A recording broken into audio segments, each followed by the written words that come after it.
Welcome to lecture number 13 about virtualization. So you have the reading instructions as always. And also, as always, I will start introducing a bit the topic of this lecture. So let's start with the introduction. If you think about a company that is providing services, they can be digital services or any type of services. Basically, you know that most likely they need to keep different servers, different applications, so that they can maintain their own emails. They can have their own web server, an FTP server, an e-commerce service, and so on. So you are young, and probably what I'm saying sounds a bit strange, but if you think about some 10, 15 years ago, the normal way to do this would be to actually buy a set of physical machines, a set of servers, place them in a rack, and then use these dedicated servers, one for the email server, one for the web server, and so on. The reason here is that, sure, you could install all these services in the same server, but at the end of the day, you might need different operating systems for the different services. You might want to have a machine that has some RAID architecture and it duplicates all the data on disk for safety when it comes to emails and the e-commerce service, but maybe for some other thing that's not needed. Maybe you want to have a machine with a very good network card or connected to a fast switch when it comes to some kind of service and so on. So the normal thing is that you end up using several machines. Now, we will discuss in the next slide that this has, of course, good positive aspects, but also negative ones. But the idea with virtualization, it's simple, at least theoretically, and notice that virtualization is something that has been discussed basically for 60 years, so it's not really something new, despite the fact that many advances are, the advances happening right now, I mean, with the cloud infrastructures and the recent advancements is, let's say, the last 10, 15 years are the really good ones in terms of what is available, what you can use nowadays.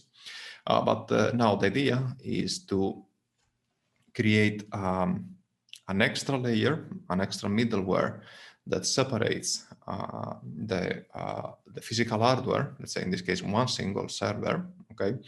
This can be called virtual machine monitor, but we call this hypervisor, okay? And on top of that, run different operating systems and letting each operating system believe that is the only one that is accessing the physical hardware you have, the computer you have, the server you have below. It's not really different conceptually from the operating system. The operating system does this for the processes. The hypervisor does this for the operating systems that will do this for the processes. Okay, so many aspects we are discussing here, you will see they are connected to what we have discussed so far.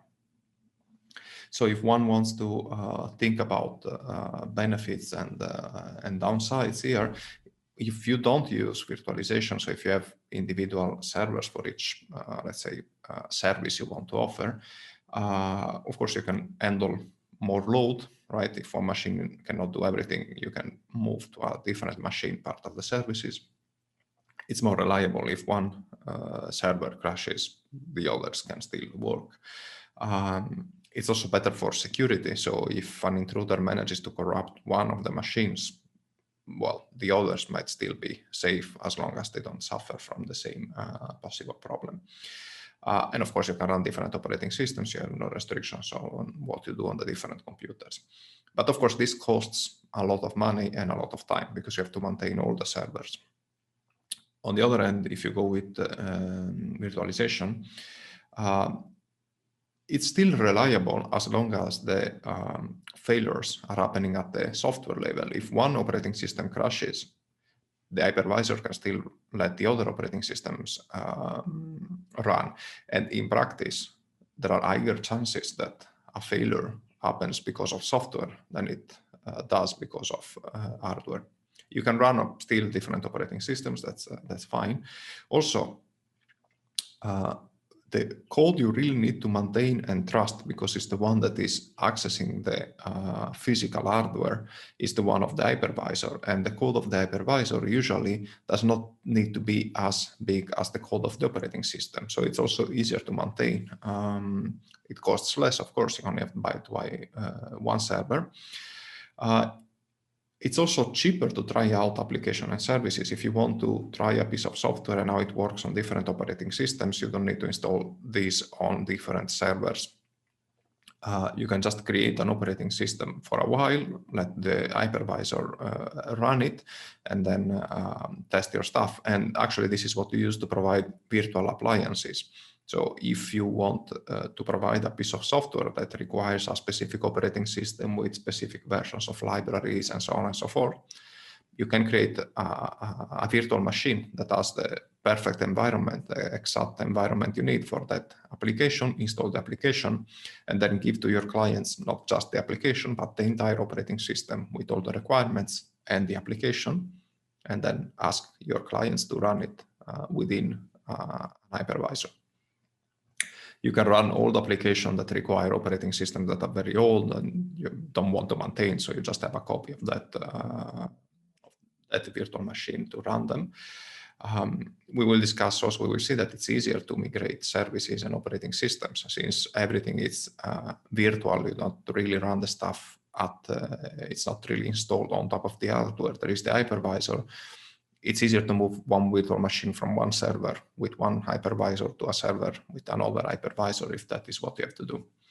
But of course, here you need to take into account that if the hardware fails, then you might be paying a very high price because now the hypervisor will die and all your operating systems will die.